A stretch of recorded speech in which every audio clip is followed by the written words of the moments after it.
इसके पश्चात अपने टॉपिक आता है आपबो सिद्धांत। तो आपबो एक जर्मन का शब्द होता है।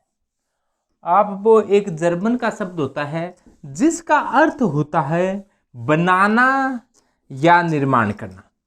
आपबो सिद्धांत है वो 4 नियमों से मिलकर बना हुआ है। आपबो सिद्धांत है वो कितने नियमों से मिलकर बना हुआ है? 4 नियमों से। पहला कौन सा? पहला है पाउली का अपवर्जन का नियम। पाउली का अपवर्जन नियम। दूसरा है हुंड का अधिकतम बहुलकता का नियम।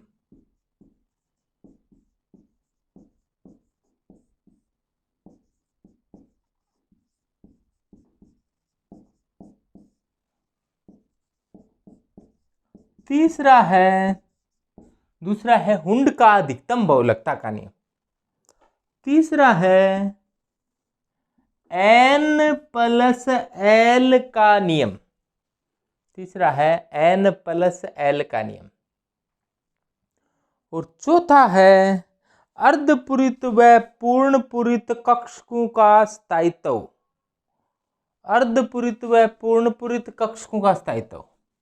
ये चौथा है वो क्या है? हाफ फील्ड व full filled orbital are more stable. अर्धपूरित व पूर्ण पूरित कक्षकों का स्थायित्व।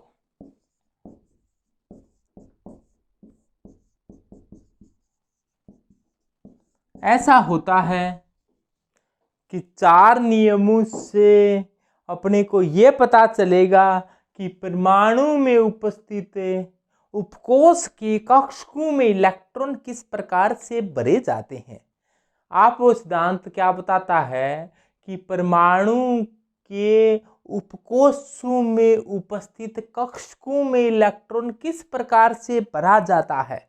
किस उपकोष में इलेक्ट्रॉन पहले भरा जाएगा, किस उपकोष के कक्षकों में इलेक्ट्रॉन बाद में भरा जाएगा, ये डिसाइड होगा आपबो सिद्धांत के अनुसार। आपबो सिद्धांत 4 नियम है ये।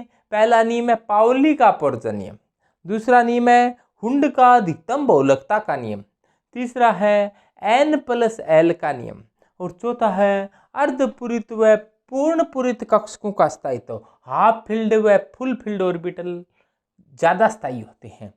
तो पाउली के पहले नियम में क्या बताया गया, मैं एक बार शॉर्ट में बताता हूँ आपको, फिर इसको विस्तार से पढ़ेंगे अपने एक एक कर। पाउली ने कहा कि किसी भी परमाणु के 2 इलेक्ट्रॉन हैं, उनकी सभी 4 क्वांटम संख्याओं के मान समान नहीं हो सकते हैं।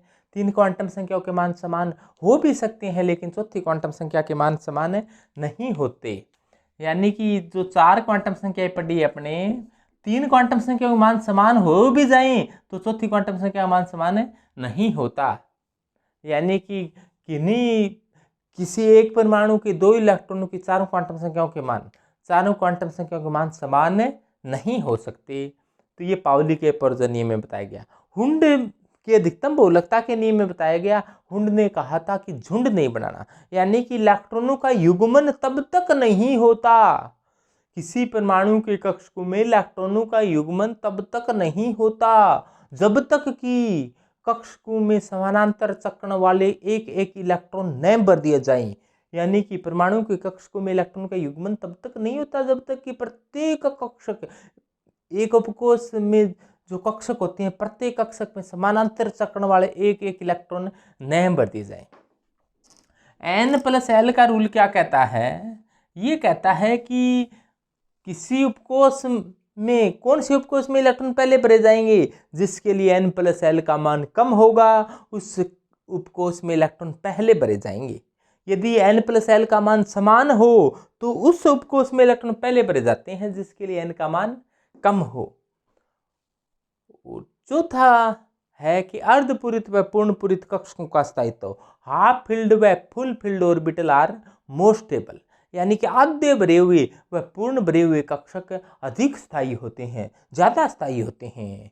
कि half filled and full filled orbital are more stable, आधे भरे हुए और पूरे भरे हुए कक्षक बहुत ही ज़्यादा स्थायी होते हैं। तो अब इनको एक एक कर देखते हैं। सबसे पहले बात करते हैं पाउली का अपवर्जन। पाउली ने क्या बात बताई थी? पाउली ने कहा था कि किसी परमाणु, कोई भी परमाणु है, ये परमाणु है मान लो, परमाणु में किसी भी दो इलेक्ट्रॉनों की बात कर ली जाए, मान लो एक इलेक्ट्रॉन यहाँ है, एक इलेक्ट्रॉन यहाँ है, किन्हीं भी दो इलेक्ट्रॉनों की चारों क्वांटम संख्याएं n, l, m, s, इनके मान समान नहीं हो सकते। किसी परमाणु, एक परमाणु है, किसी दो इलेक्ट्रॉनों की चारों क्वांटम संख्याएं n, l, m, s है, उनके मान समान नहीं हो सकते। जैसे मान लो इस इलेक्ट्रॉन के लिए बात करें n, l, m, s, और इसके लिए बात करें n, l, m, s, के मान हैं वो दोनों के बराबर नहीं हो सकते। बाई चांस ऐसा हो सकता है कि तीन क्वांटम संख्याओं के मान समान हो सकते हैं, लेकिन चौथी क्वांटम संख्या के मान समान नहीं हो सकते, ऐसा पाउली ने कहा था। कुल मिलाकर इससे जो अर्थ निकला वो क्या निकला कि कोई भी कक्षक है उसमें विपरीत चक्रण वाले दो इलेक्ट्रॉन रह सकते हैं। किसी परमाणु के एक कक्षक में, कोई भी परमाणु है उसमें कोई कक्षक है, मान लो ये कक्षक है, एक कक्षक में विपरीत चक्रण वाले दो इलेक्ट्रॉन रह सकते हैं। इन दोनों इलेक्ट्रॉनों की चारों क्वांटम संख्याओं के मान समान नहीं हो सकते। इसके लिए अपने देखिए n, l, m और s, इसके लिए भी देखिए n, l, m और s, इन तीन के मान समान हो सकते हैं, ये बराबर निकल सकती है, लेकिन चौथी क्वांटम संख्या कभी बराबर नहीं हो सकती, क्योंकि इसके लिए मान लो 1/2 है, +1/2 है, तो इसके लिए क्या होगा, -1/2 होगा। यानी कि कोई भी परमाणु है उसमें कोई परमाणु के कक्षक में उपस्थित दो इलेक्ट्रॉनों की चारों क्वांटम संख्याओं के मान समान नहीं हो सकते। तीन क्वांटम संख्याओं के मान समान हो भी सकते हैं, लेकिन चौथी क्वांटम संख्या जो चक्रण क्वांटम संख्या है उनके मान समान नहीं हो सकते। बाई चांस ऐसा हो सकता है कि तीन क्वांटम संख्याओं के मान समान हो जाए, लेकिन चौथी क्वांटम संख्या चक्रण क्वांटम संख्या के मान समान नहीं हो सकते। अब ये देखो, पाउली कुल मिलाकर ये कहना चाहता है कि कोई भी कक्षक है, ये अलग से कक्षक है, ये एक कक्षक है, ये एक कक्षक है, और ये एक कक्षक है। ये मान लो px कक्षक है, ये py है, ये pz है, ये अलग अलग कक्षक है। और इस पूरे को क्या कहा जाता है, उपकोष कहा जाता है। कईयों को तो ये भी कंफ्यूजन होता है कि उपकोष क्या होता है, कक्षक क्या होता है। ये मान लो p उपकोष है, और p उपकोष के अंदर 3p कक्षक है, px, py और pz।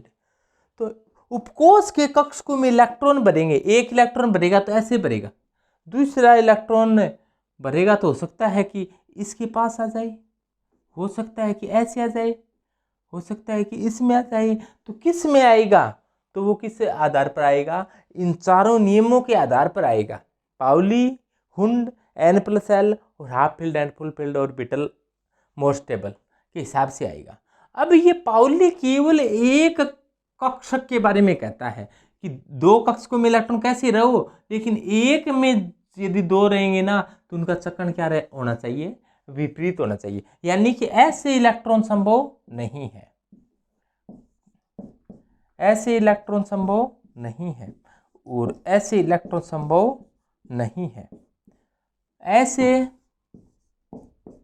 इलेक्ट्रॉन संभव है क्या, नहीं है। ऐसे संभव है क्या,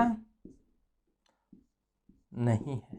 यानी कि एक कक्षक में दो इलेक्ट्रॉन रहेंगे तो दोनों का चक्रण क्या होना चाहिए, विपरीत होना चाहिए पाउली के हिसाब से।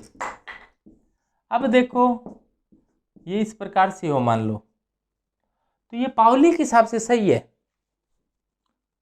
ये मान लो इसका क्लॉकवाइज है, इसका एंटी क्लॉकवाइज है, क्लॉकवाइज एंटी क्लॉकवाइज है। तो पाउली कह रहा है कि दो इलेक्ट्रॉन हो उनका चक्रण विपरीत हो, एक इलेक्ट्रॉन कैसे भरो। तो ये पाउली के हिसाब से तो सही है, लेकिन हुंड के हिसाब से गलत है। हुंड कहता है कि झुंड नहीं बनाना और सबका चक्रण भी क्या होना चाहिए, विपरीत होना चाहिए। तो ये पाउली के हिसाब से तो सही है, लेकिन हुंड के हिसाब से क्या है, गलत है। पाउली क्या कहता है, एक में दो है उनके चक्रण विपरीत होना चाहिए, तो एक में तो एक ही है कैसे ही घूमो से, एक में दो है तो विपरीत होना चाहिए चक्रण, एक में एक है तो कैसे ही घूमो। तो ये पाउली के हिसाब से सही है, हुंड के हिसाब से क्या है, गलत है। तो हुंड के हिसाब से सही क्या होता, हुंड के हिसाब से सही ऐसे होता। हुंड के हिसाब से जैसे मान लो 4 होते 5 कक्षक है, मान लो डी है तो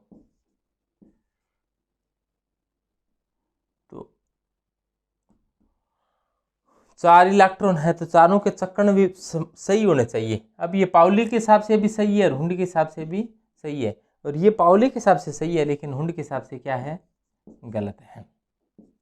तो कई बार एग्जाम में आता है कि किसके हिसाब से ये इलेक्ट्रॉनिक विन्यास सही है, किसके हिसाब से गलत है। तो पाउली का देखने के लिए, पाउली का ये देखना है एक इलेक्ट्रॉन कैसे रहे हो, कोई दिक्कत नहीं है, 2 इलेक्ट्रॉन रहेंगे तो ऐसे ही रहेंगे, 2 इलेक्ट्रॉन रहेंगे उनका चक्रण विपरीत रहेगा, 1 इलेक्ट्रॉन कैसे ही रहो चाहिए पाउली के हिसाब से। हुंड क्या कहता है, हुंड की बात बाद में कर लेंगे, पहले पाउली की बात चल रही है। पाउली कहता है कि एक कक्षक में उपस्थित 2 इलेक्ट्रॉनों की चारों क्वांटम संख्याओं के मान समान नहीं हो सकते, 3 क्वांटम संख्याओं के मान समान हो भी सकते हैं, लेकिन चौथी क्वांटम संख्या जो चक्रण क्वांटम संख्या है उनका मान समान है, नहीं हो सकता। एक 3 के समान हो सकते हैं 3 क्वांटम संख्या का, लेकिन चौथी क्वांटम संख्या जो चक्रण क्वांटम संख्या उनका मान समान है, नहीं हो सकता। शुरुआत की 3 के बराबर हो जाएगा तो चौथी का बराबर नहीं होगा, एक इलेक्ट्रॉन के लिए +1/2 होगा, दूसरे इलेक्ट्रॉन के लिए -1/2 होगा। तो इस प्रकार से अपने ये बात पाउली ने बताई थी। जैसे मैं आपको बताऊं कि जैसे मान लो 3s कक्षक है, ये जैसे मान लो कि अपने सोडियम मान लो, सोडियम का परमाणु क्रमांक 11 है, इलेक्ट्रॉन विन्यास क्या होगा 1s2 2s2 2p6 10 हो गई। 3s1 है मान लो, 3s में कितने इलेक्ट्रॉन है, एक। अंतिम इलेक्ट्रॉन इसकी चारों क्वांटम संख्या के मान बताएं, तो n का मान क्या होगा, ये तीसरी कक्षा में है तो n का मान कितना हो जाएगा 3। l का मान s के लिए 0 होता है, p के लिए 1 तो s है तो 0।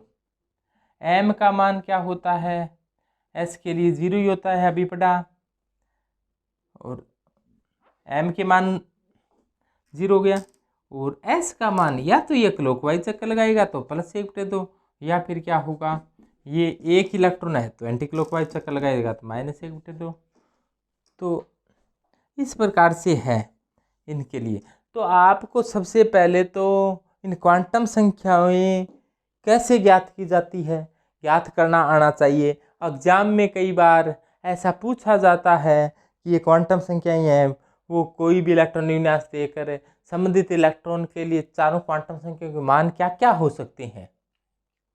तो मान ज्ञात करने के लिए आपको n मुख्य क्वांटम संख्या है जो कक्षा को बताती है, l दिगंशीय क्वांटम संख्या है जो उपकोष को बताती है, m चुंबकीय क्वांटम संख्या है जो कक्षक को बताती है, और s चक्रण क्वांटम संख्या है वो इलेक्ट्रॉन को बताती है कि इलेक्ट्रॉन क्लॉकवाइज चक्कर लगा रहा है या फिर एंटी क्लॉकवाइज घूम रहा है, यानी कि वामावर्त घूम रहा है या फिर दक्षिणावर्त घूम रहा है। इसके बारे में ये बताती है, कौन बताती है, चक्रण क्वांटम संख्या। ये 3s है, इसका मतलब तीसरी कक्षा का है। ये 2p है, इसका मतलब दूसरी कक्षा का p है। ये 2s है, इसका मतलब दूसरी कक्षा का s है। ये 1s है, इसका मतलब पहली कक्षा का s है। तो कुछ एग्जाम्पल देकर आपको बता रहा हूं मैं, कि एग्जाम्पलों से आपके ध्यान में आएगा।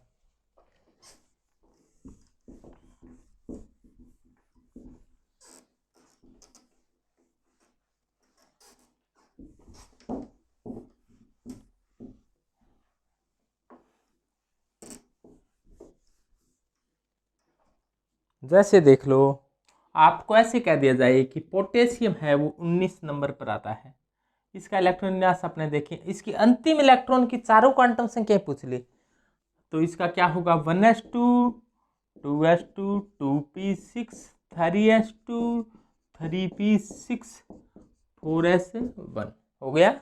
19 देखो 2 और 2 4, 6 4 10, 2 12, 6 18 और 1 19। यानी कि अंतिम इलेक्ट्रॉन कहाँ है? 4s1 में। अंतिम इलेक्ट्रॉन आया है 4s1 में। तो ये 4 क्या बता रही है? ये चौथी कक्षा है।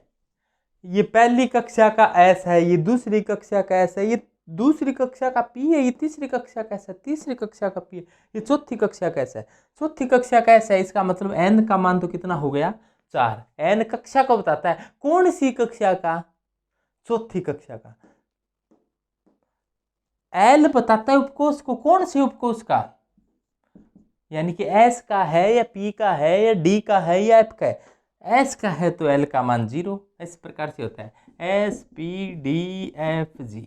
l का मान s के लिए 0, p के लिए 1, d के लिए 2, f के लिए 3। इस प्रकार से तो l का मान 0 हो गया। और m का मान होता है, वो बताया था, m का मान होता है वो -l से 0 से +l होता है। -l 0 +l तो है ही 0, तो -0 से 0 से +0 तो 0 ही आ गया। m का मान अपने ऐसे -0 से 0 से +0 तो कुल मिलाकर क्या आ गया? 0 ही आ गया। तो m का मान क्या आ गया? 0। और s का है कि एक इलेक्ट्रॉन है, तो एक इलेक्ट्रॉन है या तो क्लॉकवाइज घूमेगा या फिर एंटी क्लॉकवाइज घूमेगा। तो या तो इसके लिए +1/2 होगा या फिर इसके लिए -1/2 होगा। आया ध्यान में? यदि पोटेशियम की जगह, अब ध्यान से समझो, आगे मैं थोड़ा चेंजिंग करता हूँ इसमें। पोटेशियम की जगह अपने कैल्शियम होता, कैल्शियम होते ही इलेक्ट्रॉन हो गए इसमें 20 हो गए। तो यहाँ पर कितने आएंगे? 2, यहाँ पर 2 आएंगे। तो अब इसमें कितने हो गए? 2। 4s में कितने हो गए? 2। अब 2 हो चुके हैं, तो 2 के लिए मान लो इस इलेक्ट्रॉन के लिए ये बात है, ये मान लो 4s कक्षा का है, 4s में ये 2 इलेक्ट्रॉन है। इस इलेक्ट्रॉन के लिए n का मान 4 है, तो इसके लिए भी n का मान क्या होगा? 4 होगा, क्योंकि 4s है ये। इसके लिए भी l का मान 0 है, तो इसके लिए भी l का मान क्या होगा? 0 होगा, क्योंकि s में ही है ये। इसके लिए m का मान 0 है, तो इसके लिए भी m का मान 0 ही होगा। लेकिन ये क्लॉकवाइज चक्कर लगाता है, तो इसके लिए +1/2 का दिया, तो ये एंटी क्लॉकवाइज चक्कर लगा रहा है, इसके लिए +1/2 नहीं कह सकते। इसके लिए अपने क्या कहना पड़ेगा? -1/2 कहना पड़ेगा। तब देखो 3 क्वांटम संख्याओं के मान क्या हो चुके हैं? बराबर हो चुके हैं। इसके लिए भी 4, क्योंकि दोनों ही चौथी कक्षा के हैं। 4s तो चौथी कक्षा में ही है, तो दोनों इलेक्ट्रॉन चौथी कक्षा में है। दोनों इलेक्ट्रॉन 4s में है, तो l का मान 0। दोनों ही 4s में, तो m का मान भी 0। लेकिन एक क्लॉकवाइज चक्कर लगा रहा है, एक एंटी क्लॉकवाइज चक्कर लगा रहा है, तो फिर क्या हुआ? चौथी क्वांटम संख्याओं के मान बराबर नहीं हुए। ये बस पाउली कहता है कि 3 क्वांटम संख्याओं के मान समान हो सकते हैं, लेकिन चौथी क्वांटम संख्या का मान समान नहीं हो सकता। तो धन्यवाद। मैं Rajesh Lakhera, assistant professor chemistry, government girls college Taranagar.